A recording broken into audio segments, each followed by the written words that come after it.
अस्सलाम वालेकुम नाजरीन, मैं हूं महमूद अस्कर चौधरी अपने प्रोग्राम नई सोच के साथ। आज की वीडियो में हम बात करेंगे बरतानिया की, जहां पे टैक्स क्रेडिट और चाइल्ड टैक्स क्रेडिट और वर्किंग टैक्स क्रेडिट के बेनिफिट्स खत्म होने जा रहे हैं और वो एक नए सिस्टम में दाखिल होने वाले हैं। वो क्या सिस्टम है और उसको कैसे अप्लाई करना है, इस पर बात करेंगे।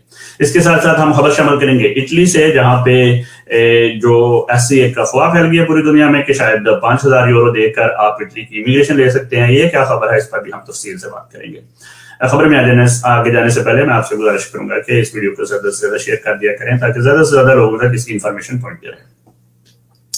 तो बरतानिया की बात करते हैं। बरतानिया में जो लोग काम कर रहे होते हैं, चाहे वो एम्प्लॉयड हो चाहे वो सेल्फ एम्प्लॉयड हो, वो एक बेनिफिट लेते हैं जिसको वर्किंग टैक्स क्रेडिट और चाइल्ड टैक्स क्रेडिट कहा जाता है, अगर उनके डिपेंडेंट फैमिली मेंबर उनके साथ रह रहे हों। लेकिन अब कुछ दिनों से तमाम ऐसे बेनिफिट लेने वाले शहरियों को हुकूमत की जानब से, HMRC की जानब से एक लेटर मौसूल हुआ है, जिसके तहत अब ये सिस्टम तब्दील होने जा रहा है। जो टैक्स क्रेडिट हैं और जो वर्किंग टैक्स क्रेडिट हैं और जो चाइल्ड टैक्स क्रेडिट हैं, वो इस साल से खत्म हो जाएंगे। एक नया लेटर आपको मिलेगा जिसमें आपको 3 महीने का टाइम दिया जाएगा कि आप इसको यूनिवर्सल क्रेडिट में तब्दील करवा लें। ये एक नए किस्म का बेनिफिट है जिसमें हुकूमत शहरी की जो सर्कमस्टेंसेस हैं उसको देखते हुए तमाम किस्म के बेनिफिट्स एक ही जगह पर इकट्ठे कर देते हैं।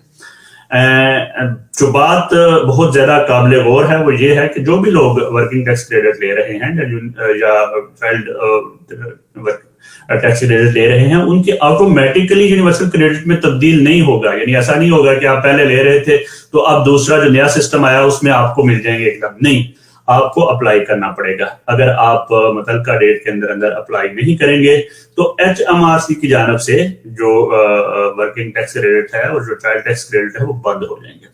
यूनिवर्सल क्रेडिट क्या है? यूनिवर्सल क्रेडिट जो है वो एक नया सिस्टम है जिसमें आपकी सारे सर्कमस्टेंसेस देखते हुए, अगर आप हाउसिंग बेनिफिट भी आपने अप्लाई किया हुआ है या दीगर किस्म के आप बेनिफिट्स ले रहे थे, तो उसको एक ही जगह पे जमा कर दिया गया है। ये बहुत सिंपल होता है। आपको सिर्फ अपनी ईमेल और फोन नंबर चाहिए होता है और आप इंटरनेट के ऊपर जाकर आप रजिस्ट्रेशन कर सकते हो। लेकिन अगर आप कबल के तौर पर इस्तेमाल कर रहे हो, यानी आपकी वाइफ भी आपके साथ है, तो फिर आपको 2 ईमेल, यानी वाइफ की अलहदा ईमेल और उसका अलहदा फोन नंबर चाहिए होता है और आप उसके तहत अप्लाई कर सकते हो। अगर आप पहले हाउसिंग बेनिफिट ले रहे थे तो फिर आपके जो डाटा है उसके साथ साथ आपका जो कॉन्ट्रैक्ट है लीगल साइन हुआ तो मालिक की जानब से और आपकी जानब से भी वो भी चाहिए होगा। और अगर आप सेल्फ एम्प्लॉयड हैं तो फिर आपको पूरी तफसील अपने एक्सपेंसेस की और अपने जो है वो आमदन की रखनी होगी। फर्क क्या है इनमें? फर्क यह है कि जो वर्किंग टैक्स क्रेडिट था वो साल बाद आपसे HMRC का डिपार्टमेंट पूछता था कि भाई आपका कितना हुआ या क्या तब्दीली हुई है, तो उस हिसाब से आपका बढ़ता और घटता रहता था। लेकिन यूनिवर्सल क्रेडिट एक मजीद एफिशिएंट सिस्टम है जिसमें मंथली बेस पर आपकी जो आमदन जो अखराजात है उनको देखा जाएगा और उस हिसाब से आपको बेनिफिट मिलेंगे।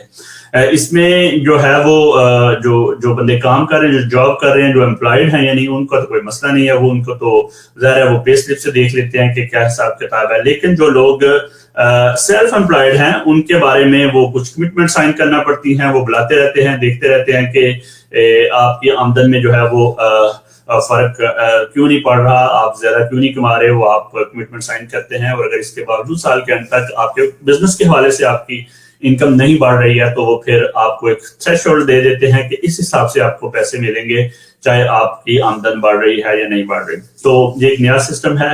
आपको जब ये लेटर मौसूल हो जाए तो आपने उसके ऊपर डेट लिखी होगी, उस डेट के अंदर अंदर आपने अप्लाई करना है और अगर आप अप्लाई नहीं करेंगे तो ये बंद हो जाएगा। और इसके साथ साथ अगर आप ये चेक करना चाहते हैं कि ये हमारे कितने बनते हैं, तो हुकूमत की जानब से वेबसाइट के ऊपर मुख्तलिफ किस्म के कैलकुलेटर मौजूद हैं जिसमें आप अपनी डिटेल, अपने बच्चों की डिटेल और सारा कुछ डाल के तो चेक भी कर सकते हैं कि आपको यूनिवर्सल क्रेडिट कितना बनता है। उम्मीद है आपको ये एक्सप्लेनेशन पसंद आई होगी। अगर मजीद सवाल होंगे तो हम इस पर मजीद वीडियोस भी बना सकते हैं। अब चलते हैं इटली में एक नया कानून आया है, ऑफिशियल गजट पर छपा है 21 सितंबर को। 14 सितंबर को ये बना था। ये नई डिक्रेट तो जो है हुकूमत ने हैरान कर दिया है पूरे यूरोप को, बल्कि पूरी दुनिया को। कुछ ऐसे पनाहगजीन जो इटली के कैंप्स में आकर रहते हैं, उनकी जो लिमिट थी वो 6 महीने थी। کہ آپ 6 مہینے تک وہاں پہ آپ رہتے تھے اور آپ کے بارے میں یہ فیصلہ کیا جاتا تھا کہ آپ کو یہاں کی ریفیوجی اسٹے ملے گی یا نہیں ملے گی، اس کے بعد آپ کو ڈپورٹ کیا جاتا تھا۔ حکومت نے اس مدت کو بڑھا کے 6 مہینے سے اٹھا کے 18 مہینے کر دیا، یعنی اب آپ کو 18 مہینے تک اسی جیل میں رہنا پڑے گا، اور اس کے بعد اگر آپ کا کیس ریجیکٹ ہو جاتا ہے تو آپ کو ڈپورٹ کر دیا جائے گا۔ اس کے ساتھ ساتھ ایک اور چیز حکومت نے شامل کی کہ جو لوگ بھی ایسے ممالک سے آ رہے ہیں جو ان کے خیال کے مطابق وہاں کوئی مسئلہ نہیں ہے لیکن اس کے باوجود وہ ریفیوجی آ کے اپلائی کرتے ہیں، تو ان کو حکومت کہے گی کہ 5,000 یورو بطور گارنٹی جمع کراؤ اگر آپ لوگ اس جو جیل ہے اس میں نہیں رہنا چاہتے، اگر آپ کسی باہر کے رہنا چاہتے ہیں تو پھر آپ گارنٹی کے طور پر یہاں پہ 5,000 جمع کراؤ۔ اس قانون پر ایک شور و غوغا بپا ہو گیا ہے، پوری یورپین یونین نے کہا ہے کہ یہ بہت ہی غیر اخلاقی غیر انسانی قانون ہے، اور سمجھ حیرانی والی بات یہ ہے کہ جو لوگ لٹے پٹے سے سمندروں میں ڈوبتے یا ڈبکیاں لگاتے ہوئے وہاں پہ پہنچتے ہیں یا غیر قانونی طور پر وہاں پہ پہنچتے ہیں، ان کی جیب میں کہاں اتنے یورو ہوتے ہیں کہ وہ ایز اے گارنٹی جمع کرا سکیں۔ یہ قانون پاکستانیوں کے اوپر اپلائی نہیں ہوتا، اور آپ پلیز اس سلسلے میں جو بھی افواہیں پھیلائی جا رہی ہیں کہ اٹلی 5,000 کے بدلے میں امیگریشن دے رہا ہے، یہ سب جھوٹ ہے، ان پر کان نہ دھریں۔ دوسری جانب امید کی جا رہی ہے کہ یہ قانون انلیگل ہے اور اس پر اٹلی کو بہت بڑی خفت کا سامنا کرنا پڑے گا یورپی یونین کی جانب سے، کیونکہ اس سے پہلے ہنگری بھی اس طرح کے قانون بنا کے اپنا جنگ خسائی کروا چکا ہوا ہے، اور یورپی یونین نے اس قانون کو کینسل کر دیا تھا۔ لیکن دوسری جانب اٹلی کی جو وزیر اعظم ہیں ان کا کہنا ہے کہ ہم سے یہ جو لوگ ہیں سنبھالے نہیں جا رہے۔ 2023 میں ریکارڈ لوگ آئے ہیں، 1,30,000 سے زیادہ اوپر لوگ اٹلی آ گئے ہیں غیر قانونی طور پر، اور وزیر اعظم کا کہنا ہے کہ یہ اس کا سنبھالنا اب مشکل ہوتا جا رہا ہے، اور اس کے لیے سخت سے سخت اقدامات جو ہے وہ کرنے پڑے تو بھی ہم کریں گے۔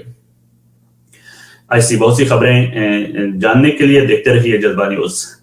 آئندہ پھر کسی ویڈیو میں، اللہ حافظ۔